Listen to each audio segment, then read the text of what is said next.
Good evening. I'm Bob Hewitt, Principal of Wilkshire Early Childhood Center. On behalf of the Murphy, Rowlett, and Wilkshire PTOs, I'd like to welcome you to meet the candidates tonight. On Monday, May 3rd, Hazlet voters will go to the polls to elect 2 school board members from amongst the 5 candidates that are with us this evening. Introducing them, from my right to left, we have Lori Barbieri, Chris Cody, Don Frank, David Hamilton, and Jim Wood. Assisting with the questions tonight, we have Murphy Co-President Patty McPhee, Wilkshire PTO President Don Hall, Rowlett PTO President Evie Jackson. They will be asking questions, and timing the responses will be Murphy Co-President Jennifer Lannon. I'm sorry, Jessica Lannon. Everybody gets one mistake, that's fine. This evening's format will be as follows. Each candidate will have 1 minute for opening remarks, then they will have 1 minute to respond to questions that have been submitted by PTO presidents and members of our audience. When a candidate has 15 seconds remaining, our timer will hold up a yellow card. The red card will indicate that their time has expired. At the conclusion of questions, each candidate will have 1 minute for closing remarks. We will be rotating the order of responses so that each candidate can have an opportunity to answer first, last, and everywhere in between. Members of the audience, if you have questions, you will find yellow cards at the back of the room. You may fill those out and hand them to one of the PTO presidents who will ask the questions. With that being said, we will begin with opening statements. And we're going to begin with the back of the alphabet and go to the front. So Jim Wood will go first. Thank you.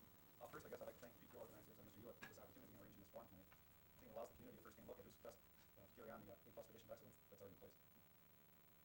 Thank you. Dave. Okay. I welcome this opportunity to serve as your representative on the Hazlet School Board. I have the experience and the commitment to be an effective board member. I've managed a large organization with over 200 professionals. I have 12 years experience on the Hazlet Coordinating Council, working on major program and policy issues in the district. Been active in the PTOs for 12 years. Been active in the community with several leadership positions. And I'm the father of 5 children, all in various stages of the school. Next year I'll have a kindergartner and a senior in high school and 3 in between. I believe that the involvement of parents is critical to the past and future success of the Hazlet schools. And one of my goals is to ensure that parents have opportunities to know what is happening to the district and have the ability to have input into the decision-making process. One of my standard questions before the board will be, how have parents been involved? Thank you. Don? Thank you. I'm going to try to give you my life story in 60 seconds. My wife Nancy and I built our home in Hazlet 17 years ago, specifically because we wanted to be in the Hazlet School District. Our daughter Michelle is now in 8th grade at the Hazlet Middle School. I'm a practicing attorney. I've been practicing for about 24 years, and I routinely deal with committees and boards at the national, state, and local level. And I've served on a number of community boards. I have a different connection with education in that in 1968 I earned an advanced ground instructor, flight instructor, and commercial pilot license, and since then, before starting law school, I taught in classrooms teaching aeronautics everywhere from East Lansing to Madrid, Spain. I've also made time to teach for the last 11 years as an adjunct law professor. Thank you. Thank you. Chris? Thank you, Bob. Thank you, PTO presidents, for doing this, and thank you to everyone who's come tonight and is watching, too. I think there are 3 reasons that I should be elected to the Hazlet School Board. The first is my background and personal skills. The second is my experience as a public servant. And the third is my track record in the district. For the first, my personal background and skills. I have a degree in economics, which allows me to helps me to analyze financial and budget matters. I have strong skills in consensus building and compromise. I have a reputation for being open-minded and fair, and I have 2 children who benefit every day from the Hazlet School District. As a public servant, I work for a public agency with tight budgets and complex regulations, and was still able to achieve success. I also had the experience of having to balance the needs of varied interests to achieve the public good. Finally, and perhaps most importantly, is my involvement with Hazlet schools. I have 8 years of active leadership roles, including being the PTO president at 2 different schools. That has given me a unique and detailed understanding of the issues that face our school, as well as a strong working relationship with our district staff, administration, and the school board. And finally, the friendship and respect of parents and children in Hazlet. Thank you for the opportunity to be here tonight. Thank you, Chris. Lori? Thank you. I'm very happy to be inside where it's warm. I've been outside at the middle school track meet for the last 2 hours. I have 2 children in the Hazlet school system. My son Brent is in the 8th grade. My daughter Ashley graduates in 27 days. My husband Chuck is an attorney with Foster, Swift, Collins, and Smith, and I own a court reporting business, Barbieri Court Reporting, that serves the greater Lansing and surrounding community. I have a bachelor's degree in business education and an associate's degree in court and conference reporting. I have been a parent who has always been, and since my children started preschool, I think, very, very involved in the school, in the community that the school serves. I've been a dedicated, committed person. Being a part of the Hazlet School Board for me would be another meaningful way that I could contribute to the excellence in this community. Thank you. Thank you, Lori. We gave the candidates the opportunity to know what the first question was in advance. That question is, in your opinion, what is the role of the Board of Education? Dave Hamilton gets to respond first. Thank you. The role of the Hazlet Board of Education is basically the voice of the community, reflecting our values and our vision for our children. The board oversees the school system, setting policy, hiring the superintendent, and setting the tone for the district. And that tone includes, are we encouraging parents to participate or discouraging? It involves, what is our relationship with our employees? Are we a team or not? The board is responsible to make sure that the schools meet the legal requirements and the community expectations. Thank you. Thank you, Dave. Don? Well, to me, it's all about kids and community, and I like to think of it as those 2 aspects. First, the kids part. That's what the board does to be sure that we have the best schools that we can have for our children. That means doing the things like working with the superintendent. Not being the superintendent, but having a good working relationship with the superintendent, setting policies and good goals for the schools and that sort of thing. But the community part, I think, is equally important. We have to understand that everyone has a stake in our schools, whether you have kids or not. The schools are still a part of the community, and school board members are elected from the community to represent the community. That's what makes it a local school district. So, with that, I think it all sums up to me that it's kids and community. That's what the school board is all about. Thank you. Chris? Well, as both Don and Dave said, the primary role of the school board is to set the district's goals and policies. The board also has a number of other functions, seeing that all the applicable laws and regulations are carried out, reviewing effectiveness of district programs, and it carries out duties such as authorizing the budget, negotiating employee agreements, and determining school facility needs. But it's all well and good to set all those policies, but you need to hire a superintendent to carry them out, and it's that superintendent's job on a day-to-day basis to carry out the programs to achieve those goals that have been set. When the board's setting these goals and policies, they are doing it, as the others have said, too, as a representative of the community. That is a major responsibility. It is a 2-way link. The board has a responsibility to represent the community interests here, as well as to interpret the district's policies back to the community. School board members are called trustees because the public trust has been placed in them to put the needs of kids first and set the policies to achieve them. Thank you, Lori. Thank you.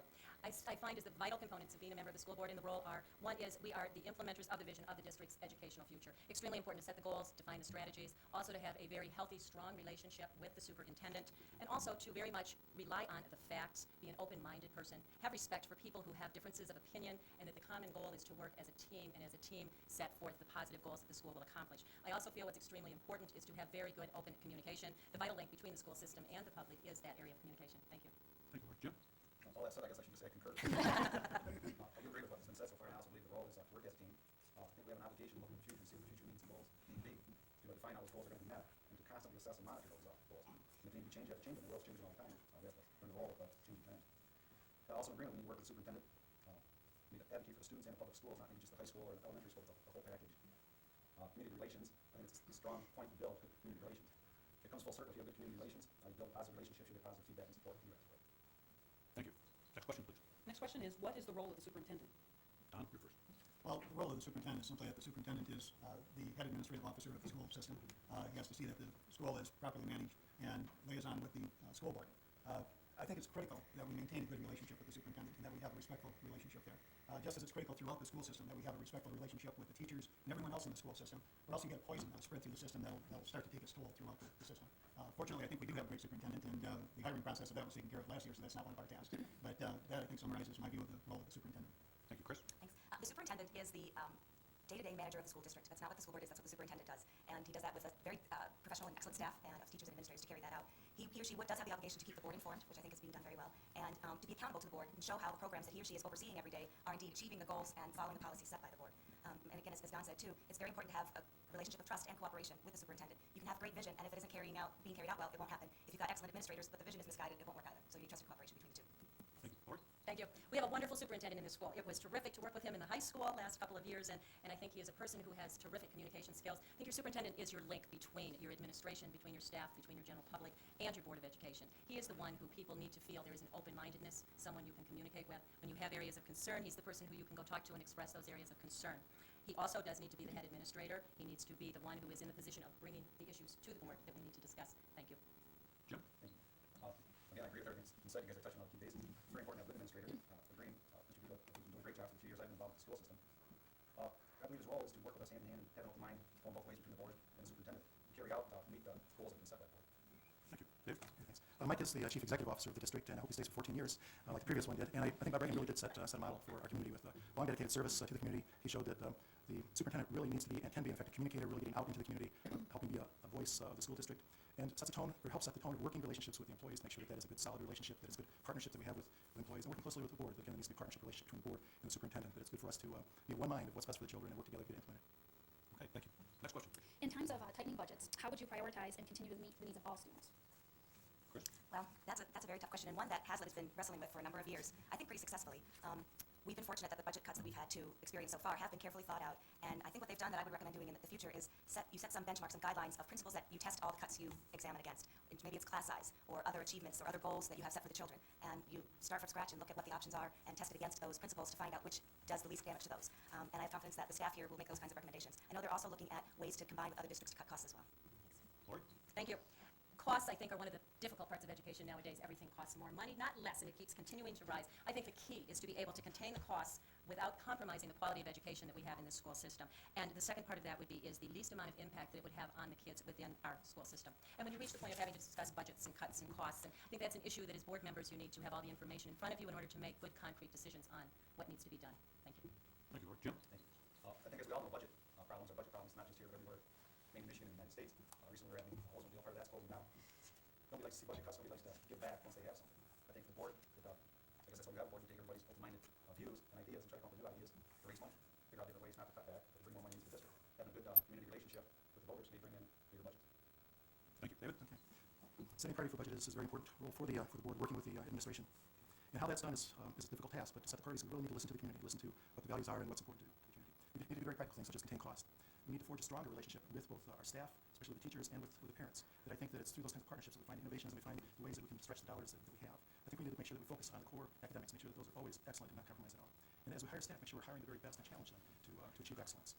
And then when we need to grow, let's grow out of our areas of excellence. Let's not try new things, but let's grow out of areas of excellence that we have to grow. Thank you. Don? Well, thank you. Obviously, as everyone's noted, it is a problem when you have to deal with shrinking budgets, increasing expenses. As Lori said, that the expenses don't go down, they just keep going up. But what you have to do is certainly focus on your core education that you're trying to provide for the students, and you work your way out from there. Some areas you can end up with savings on if you have decreasing student population and you have teachers retiring. You can end up with some efficiencies and some cost savings there without causing damage. Other things that can be looked at are partnerships with other districts. You have to be careful because you don't want to lose your local identity, but you can look at that sort of thing to try to save money as well. Thank you. Next question, please. How do you feel about No Child Left Behind and its effects on Hazlet schools? Lori? And that's me for the first one. All right. I feel that the No Child Left Behind law is a very positive law. I think the intent is very good. I can't think of anything better than no child is left behind. No child should be left behind. However, I do think the way that the law is written does have loopholes. It is difficult to jump through some of those loopholes, but the intent is good. The law is rigid. It's difficulty when you come to the issue of funding with that law. Hopefully, as time goes on, we'll see some changes. Laws can always be tweaked and amended and revised and changed. And I do feel the purpose, the intent is excellent. It's just how do you implement? Thank you. Jim? Well, then, No Child Left Behind, this federal mandate is going to be tough, and it is causing probably all school districts a problem. I look at the good side of it. It's making teachers be highly qualified. That is good for the students, that is good for the community. Our students are going to become better if they have better teachers. Piggybacking that is the state version of that, public education, yes. It's going to cause problems, but they're good problems as I see it. Because everybody, all the students are going to benefit from having better educated teachers and policies and procedures and programs put in place to make sure each child walks away from here more informed, better educated. David? Well, there are many good ideas with No Child Left Behind. I don't think anybody can disagree with the concept of making sure that no children are left behind. But I am troubled by the bringing the federal government and its bureaucratic ways into our schools. The good idea is that No Child Left Behind has a really strong emphasis on reading and providing extra support, helping people ensure that they're not falling behind. It sets standards, which I think is very good. There's also measuring performance and publicizes results so that people know, the community knows, parents know what their schools are doing. And it recognizes the importance of continuously improving schools. Those are all very good things, but frankly, we were doing them before. Michigan has set very high standards and has been a leader in these things. So I think we have really gained nothing, very little from it. What we've gained is that we've got more bureaucracy, more reporting that's required, and risk to some of our funding. That there's very little potential gain, but there are potential risk as the penalties. Thank you. Don? Thank you. The No Child Left Behind law is certainly, I think, a well-intentioned law, and it has some very good ideas. But the problem is that you have a federal bureaucracy that's set up to look at this nationwide, and we don't have a cookie cutter. Every school district is the same throughout this country. We don't have the same problems here as they have in Los Angeles. So you have an approach nationally that may not really appeal to us and be necessary. We did take an evaluation approach with our schools with the MEEP, and Michigan has tried to get accountability. And I think that the real crucial factor with No Child Left Behind is to find cost-effective ways to deal with our responsibilities with it. Thank you. Chris? Thank you. Well, as everyone else has said, I do believe, too, that the intention of No Child Left Behind is fantastic. I guess my thoughts about it would be in part a function of being able to see what our district has done already so far with the limited resources to embrace the challenge and find ways to turn this, what might look like a burden, into an asset. I've been fortunate to be at Murphy, where Diane Lindbergh's done a great job of explaining to us parents and jumping into the challenge of showing us. And it's very nice to see a graph and see the charts going up, beat scores going up. It will be quite a challenge to hit 100% proficiency by 2014. And we will also find challenges as we get closer to meeting that proficiency. Your marginal increases every year will go down. But I know there are changes in the law coming, potentially pulling out the special education population, which might make it easier to achieve those goals, and some changes with the MEEP testing at all grade levels. Thank you. Next question, please. A parent approaches you and through your conversation states that his child's difficulty in class may be due to the teacher of the class. How would you respond to this parent? Jim? For 25 years, I've been in law enforcement, which is always handling conflict. I've always said to people, if you consider it a problem, you know it's a problem, then bring me a solution. I think you should hear both sides of every story, sit down with both sides, and talk it out. Don't make a decision until you have both sides of every story. Only then can you make a proper decision. As a board member, I don't think I should make that decision by myself. I should include every member of the board. Thank you. Dave? If a parent came, I would listen. I think that every parent deserves to be listened to. But the solution really isn't at the board level. That's something that parent needs to go to the principal. Now, for some reason that they don't feel comfortable approaching the principal, that may be a different issue. But I would encourage her or him to go talk to the principal, lay out what the issues are, and try to find a solution there. Thank you. Don? Thank you. Well, certainly I would listen to the parent. Every parent has the right to come to a school board member and express their concerns. I think it's important to realize that you can have a problem where a student isn't relating well to a teacher, and that doesn't mean that it's a bad teacher. That means that you have a dynamic there that isn't working out. And the solution for that is for that person, that parent, to go back, as Dave said, and talk to the principal and try to work it out and figure out how to solve this. It isn't to jump in at the board level and have the board try to impose something back down through the superintendent and back down on this teacher. It's to try to find a way to find a solution that works for that individual student. Thank you. Chris? I, again, would provide a listening ear to that parent, but as a board member, it wouldn't be something for me to get involved in. I would, too, suggest that that parent consult the principal, and, if it were a friend of mine, I might give them advice about how to help them maybe take the emotion out of the issue in terms of making that first connection with their principal to try to solve it. Lori? Thank you. I think if someone were to come with me with a difficulty, I would try very hard. You need to be very open-minded, and you need to listen to people. So many times there is a communication problem, and just by being the listening ear to hear what is the difficulty, but then as a board member, you need to tell that person this is the channel that you need to go through, and you need to direct them to the process that they need to follow, whether it be through the building principal, directly through the teacher, through someone else in administration. They need to follow the proper procedure. However, as a board member, you need to be approachable. You need to be someone who they're comfortable to come and talk to, and hopefully maybe that'll solve the problem. Thank you. Next question. If someone were thinking about possibly purchasing a home in Hazlet, what would you tell them about our schools? Dave? I have a list of things now, Tony. And this is a hypothetical question. This is the kind of thing we talk about quite a bit. We're very proud of Hazlet, very proud of where we live. We think this community is tremendous.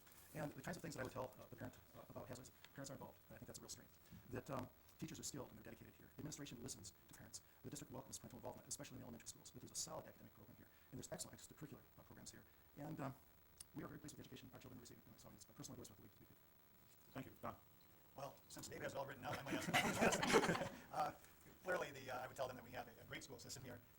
I think if they look at the student participation too, and things like our arts programs, our sports programs, in addition to the academics, I am just amazed when I hear that there are over 100 students that have auditioned for the middle school musical, and they all have such great enthusiasm. You go and you see the community support of that with all the parents showing up. You go to band festivals, and the parents are there in droves from Hazlet, and you see the other schools come in, and they don't have a fraction of the parents showing up. So I think all those I would refer to the person I was inquiring to tell them how great our school system is. Chris? Well, I would tell them that the slogan that they may have seen, that Hazlet is a great place to live and learn, is true, from top to bottom. That the standards here are high, they're high for the staff, they're high for the students, and they're high for the parents. That children come first, and that parents are heard, and that you put all those together and you get a great community that I think we're all proud to be part of. Thank you, Lori. I actually fit in that mold. We built a house and moved to Hazlet 5 years ago from Okemos. And I would say one thing to parents is that if you sing, there's no better place to be. We're #1 in the state of Michigan for the choir.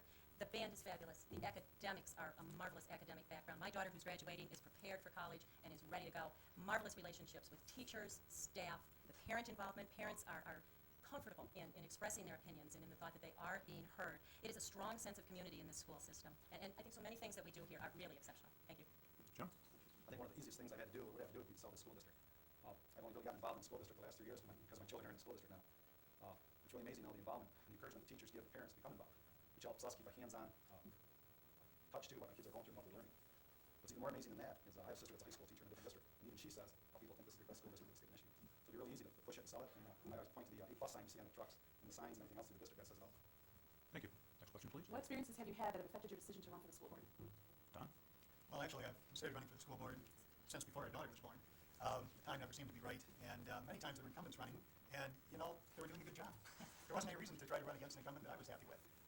As the years have gone by and my daughter's gone through the school system, and we've really come to appreciate what the schools have done for her and what they've done for the community, it's made me want to participate more in the schools through the Board of Education. As you might pick up from my 60-second life story, I've always been involved in education from a teaching point of view, from teaching aeronautics to teaching law. I've worked with student interns in our office for many years, and I've been involved with other student activities. So it was a natural progression for me to want to be on the school board. Thank you. Chris? Well, experience is really why I'm running for the Hazlet School Board. I've had wonderful experience as a parent leader in Wilkshire, at Murphy, at the middle school, and at a number of initiatives across the district. And it's been very rewarding to feel like I've been part of helping make this a wonderful district from that side. And I see this time with 2 new board members coming in, and really there's actually a pretty big change overall in the district. We have, Mike Duda's only been here 1 year, Bob's leaving, new principal at Murphy, Judy's not even been here that long. It's kind of an exciting time of being able to grab on some of these new challenges and yet keep our feet grounded in the success that's happened in the past. And I know that my experience will help me do that. Thanks. Thank you, Lori. Thank you. This was something I gave very serious consideration to, and also talked with quite a few people to get information about the board. I have figured that with one child graduating, I have now 50% more time available to myself starting next year. That may not be so, but that's what I'm thinking. I have been very, very happy with the Hazlet school system since we have been here. It has been exceptional. And with my many years of being a business person in the community, with being involved in so many different community activities and all of the different school activities, I just look at this as a wonderful way to be able to give back to the Hazlet school system for the wonderful education and all the opportunities that they've been providing for my children. Thank you. Jim? I decided that I wanted to be on the school board, mainly because once my 2 children started the Hazlet school system and I started taking an active part in the classroom, I realized what great education they're receiving. I want to continue to carry that torch, not just for my kids, but for the other children of this school district and children. Thank you. David? I've been involved in the school district now for 12 years, and that involvement has made me want to actually be able to do more. And in the Hazlet Coordinating Council, that's where I've had a lot of involvement. I've been able to look at a lot of the policy and issues that come through, and it's nice to have a little say in that, but I think as a board member, I have a chance to say even more. And while I think a great deal of the Hazlet school system, I do think there's one area where there is room for improvement, and that is to better facilitate the involvement of parents in the decision-making process. And as an example, when the social studies program was redone a few years ago, as an involved parent, it came as a surprise to me that I really, where did this come from? And so in HCC, I asked, let's get together, let's come up with a procedure to make sure parents have a chance for input on the curriculum. Can we work that out? And so I want to make sure that we improve our ways for parents to be involved in decision-making and improve. Thank you, Dave. Next question. In what areas do you think the school district needs to improve? Chris? Oh, boy. I guess areas that need to improve is a little bit hard to say. I think that there are some challenges that we're going to be facing that are going to be very difficult for the district to manage. Budget, both short-term and long-term, as we talked about, no child left behind. But I do feel that the district has done an excellent job, and that the challenge is to maintain that in the coming years. Thank you. Lori? I think it's very difficult to sit here and say the ways that we need to improve, because I really do feel we're doing an exceptional job. But I also realize there's always ways to expand and to develop and to further what we're presently doing. I think we always can find more and better ways to communicate, more and better ways to have involvement. And all of this really needs to be done with continuing to improve the type of education that we have in our school system and to balance that against your dwindling resources and the escalating costs. I think that's the real dilemma that we put ourselves in. But I would say number one in my mind, we don't need to improve a lot, we need to expand, we need to develop and look into the future is our investment in the kids in the school system. Thank you. Thank you. Jim? Well, I'm a firm believer, if it's not broke, don't fix it. I think the school system's running pretty good right now.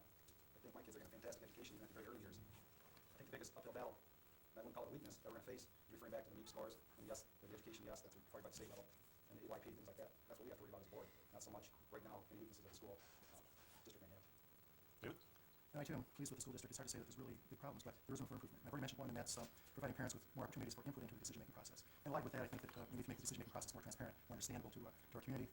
And we're making a lot of progress in a lot of programs. And I look at foreign language as a tremendous improvement that we've made recently. And in elementary school and in high school, that's been really integrated, and I think we need to make sure that it gets integrated into middle school. That'll be one of the types of things I want to make sure that we can focus on. Thank you. Don? Thank you. Well, I too agree that our schools are doing a great job. I have been really amazed, actually. I volunteered in the elementary school when my daughter was younger and worked with teachers there when I could find the time to do it. And every night I help my daughter go through her geometry homework and correct that. I've done that for a number of years. And I was astounded that she has stuff in the 7th grade that I remember getting for the first time in college. And she just laughs at me. But she thinks it's normal that you get that in the 7th grade. But having said that, if you stay the same, you are getting behind. You always have to be constantly improving. I can't point to any specific thing. The administration will give recommendations for school improvement plans, and you have to take a hard look at that, ask the questions, and implement it. Thank you. Next question? If you were elected to the board, how do you think that would change the dynamics of the school board? Lori? Aha. I think how it would change the dynamics. I would hope that I could not change a lot, but enhance, and to be a part of the school board that would bring a lot of enthusiasm, energy. I enjoy people. I really do. I've always been someone who has been extremely involved in many different areas. At times I think I need to learn the word no, so I'm not doing quite as much, but I love being committed. I love being involved. I also very much enjoy working as a part of a team. I think there's nothing more rewarding than to be a part of a team that comes to positive solutions. Thank you. Jim? I don't really know how my input would change anything or enhance it right off the bat. My experience is it takes you at least a year to 2 years before you get fully acquainted and ready to have good, solid, positive input. So I have to learn from the board members that are going to stay for a while and have them give a little direction, then start adjusting my own ideas. Thank you. Dave? I'm not sure I'd change the dynamic. I think the dynamic's one of people honestly representing the community and bringing in their views and views of people that they want to talk to, which I would continue to do. But I think by bringing me with my unique set of experiences and background, I'm going to add something new to it. I think that as a father of 5 children across the entire system, that gives me a unique perspective. I think will add something to the dynamic. So I know what a kindergarten parent's facing, I know what a senior's facing. So I think that adds something. I'm looking forward to the opportunity of working with the board members. Thank you. Don? Well, I would hope I wouldn't really change the dynamics of the board, actually. I've been to every board meeting since I filed my nominating petition, and I think they have a wonderful dynamic right now. They certainly have a great working relationship with the administrators and the school, and I would hope nothing would happen to interfere with that. However, I would hope that my background would let me ask the proper questions and ask probing questions that keep the board going in the right direction. When I work with boards, whether it's local or federal, I'm often there wishing that somebody on the board would be asking some probing questions about issues, and I think that's crucial. The board doesn't go out and act like a superintendent and go out there and do things. The board typically takes things they're brought with, they might request information, but then they have to process it, and I would hope I could add a lot to that process. Thank you. Chris? Well, if you were to ask the CA United Soccer Club board, which I chair, how I've changed it since coming in, they would all point to their waistlines because I love to cook and I have a habit of bringing food with me to meetings and using it as an excuse to try out new recipes. So I'll warn all you guys here right now. Besides that, I don't think I would change the dynamic either. I have been in a lot of different groups that have had a lot of different dynamics and think I can fit into whatever's there. We do have a very unique positive culture in Hazlet that I think you find at the board, and it goes down into those kindergarten classrooms, and it's on that track and field, meet field everywhere that we're all part of. I think the one thing I might be able to add is I do think that it's important to be the link back to the community, and I would be visible, very visible at Murphy and the middle school, and I'd work to be visible at the other schools as well. Thanks, Chris. Next question. Okay, this one is from the audience, and we're often thinking of these issues going into summertime. The question is, what changes, if any, would you make in the school calendar, and how would you go about making them? Jim? Currently, I wouldn't make any changes in the calendar. I believe it's been pretty much the same. It's been quite a while. People are used to that routine. They say the Americans hate change more than anybody. You know, the culture, I'm one of those people, I think. Thank you. Dave? Actually, this question came to a head a couple of years ago, that there was going to be a fairly dramatic change in the school calendar of actually shortening the summer fairly significantly by starting school earlier in August. And a number of parents became very upset about that, and Bob Regan and the board kind of realized we have an issue here. And so they quickly kind of got a pulse of the community and to change the start date at that point. But the other thing they did is that they set up a work group called parents and other community members, faculty members, to look at the calendar. And so they very carefully did look at the calendar. They came up with recommendations, and I would say that I think we need to make sure we're following that. I'm not sure that we're following it fully at this point. But some of the points that they made is they wanted to make sure that the summers were as long as possible. They did certain recommendations as to how long the break would be around Christmas, and tried to look for other innovative ways of getting in services and so on to shorten the time it has to be taken out of the school year. Thank you. Don? Well, I don't know who submitted that question, but I think somebody decided they wanted to give us a no-win question. My experience is that we can change the calendar and we'll probably make half the people happy and half the people mad at us. I don't know of any reason to change the calendar at this point in time, but I would certainly be willing and happy to listen to arguments as to why it should be changed and what changes should be made.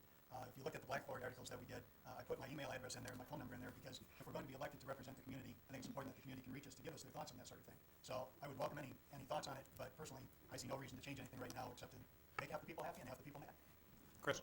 I actually served on the work group that Dave referenced, and if anyone's interested, I also made the committee report to the board. I still have that at home. And actually, I do think that we've been following the recommendations that came out of that group. The idea was to get input from parents as well as let us parents that were part of the group be able to communicate some of the constraints. I learned a lot of things in that group, the kinds of things that are actually a function of the teacher contract. They're not an administrative choice about what to do with the calendar. The kinds of things that are mandated by the state, the things that are coordinated within the intermediate school district. It's a very big puzzle when you look at the calendar. And we had the chance to sort of play around with dates. What happens if you do this start date? What happens if you do this end date? And the overriding feeling was we didn't want school to end later in June in the single digits. And we're living with the calendar that gives us that. The Christmas break, too, is simply a function of the day of the week on which Christmas falls. And when it falls on one day, that's the length of the break. Thanks. Lori? You know, I think it depends if you're talking to the tourist industry in the state of Michigan or the group that you're addressing. The calendar is something that, you know, you're going to have, as I think it was Don had said, you're going to have half that's going to like what you're going to do, and you're going to have the other half that doesn't. I do know, in the United States, you are required to have so many days in school. If we compare the United States with all other industrialized nations in the world, we actually attend school less days than any of the other nations. I also think one issue that you do have to look at when you're talking about start dates, when school begins, is your meat testing, which is so much involved around your funding and the state guidelines. A lot of the meat testing, the effective time through research has been found that it's at the beginning of the school year that kids are learning better. Thank you, the pink card's up. Thank you. I think we have time for one more question. Okay, this question comes from our high school students. What are your thoughts on the current tenure process? Dave? Well, my thoughts on the tenure process is that's a very important issue for teachers, so that they feel secure in their job. I think it's very important that we carefully hire teachers and carefully evaluate teachers as they're going through the time to develop tenure. And I think it's important that we mentor teachers as they're new hires and as they're learning the job. So that what I'd like to make sure is that we hire good teachers and that we ensure that before they get to tenure, that they're really compatible with the district, really performing the way that we want them to perform, and then have them into tenure. I'm not sure if there's anything particular I would change other than make sure that we have that flexibility, especially before they develop tenure. Don? Well, the tenure process, of course, is controlled by statute and by collective bargaining agreements. And you've reached a dynamic there in working with the teachers that has the process that we are living with right now. I think our schools are trying to do their best to properly evaluate the teachers before they reach that 4-year tenure level. It's a difficult process. I know at times it can be a difficult decision when you reach the tenure point as to whether or not you grant tenure. I think from the school board point of view, what's crucial is to make sure that the administration continues to do the reviews, the counseling of the teachers, and implement the process as it was set up with the collective bargaining and for the best interest of the school. Chris? As Don said, it is a process that is a function of agreements with the employees. I know that the board will be looking at that. There was an issue that came before the board last month, and but it is, you know, it sounds like it is a policy that has been carried out uniformly throughout the district, and that the 4-year probationary period is well managed with teacher mentors and the new teachers administrator and setting goals and guidelines. And I'm sure that if it looks like as times have changed, the procedure that we have, the process we have, isn't helping us achieve those highly qualified teachers that we're expecting here at Hazlet, that the board would then look at changing that process. Lori? Thank you. The term tenure that is actually statute mandated and through the collective bargaining process. I think where the schools need to do a really exceptional job is when you hire new teachers. Your performance evaluations need to be very closely monitored. They need to be done in a manner that you are effectively evaluating that teacher, and that it is done more as a team approach. And so the teacher is given the fair opportunity of being evaluated, is given the period of time to be able to make changes that they possibly need to make, and then it's the quality of their performance. If tenure is then granted, if there are difficulties, you do have your due process rights, and those are closely followed and well done in the school system. Thank you. Jim? I'll agree with Mr. Frank, there it is a statute thing, and I also believe it's got to have some type of language in the contract about tenure. A lot of those issues can probably be weeded out at the time of hiring these people. And I guess if it gets that bad, that there's an issue with the teacher, usually they're the ones that are making it bad, so you deal with that. Okay, it's now time for our closing remarks, and we will do this in alphabetical order from top down. Lori? The bees start. Bees That's start. me. Okay, I'm on the clock now, so I'm going to get going. I would very, very much welcome the opportunity to serve on the Board of Education in Hazlet. I really do have a strong desire to be a contributor to the school system and also to be involved in the challenges that we'll face in the future. Very important to me to make a strong investment in youth in this community. I can't think of a better way of doing that. I am very much a team player. Through all the involvement in the community and the school I've had, I'm very much involved as a team to make the positive impact that needs to be made. Now, that does not say I'm a rubber stamper or that I'm a shrinking violet. I'm none of those. I'm a very strong advocate, but I also work well with people. I also feel that I am a good communicator. I have the time, I have the energies, I have the commitment to be involved in this, and very much would welcome the opportunity. I would promise to pay attention to all of the issues that are involved and to help the community succeed with quality education. Thank you very much for holding up the pink card. Thank you, Chris.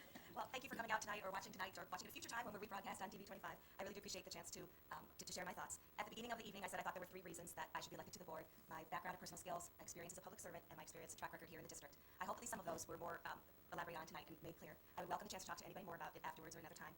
I can tell you this, that if I'm elected, I would be worthy of the title trustee, which is what a school board member is called, and will do my best to make Hazlet continue to be a great place to live and learn. I hope that you found that this evening will help you make a thoughtful choice on May 3rd, and I hope that voting for Chris Cody will be part of that thoughtful choice. Thanks. Thank you. Don?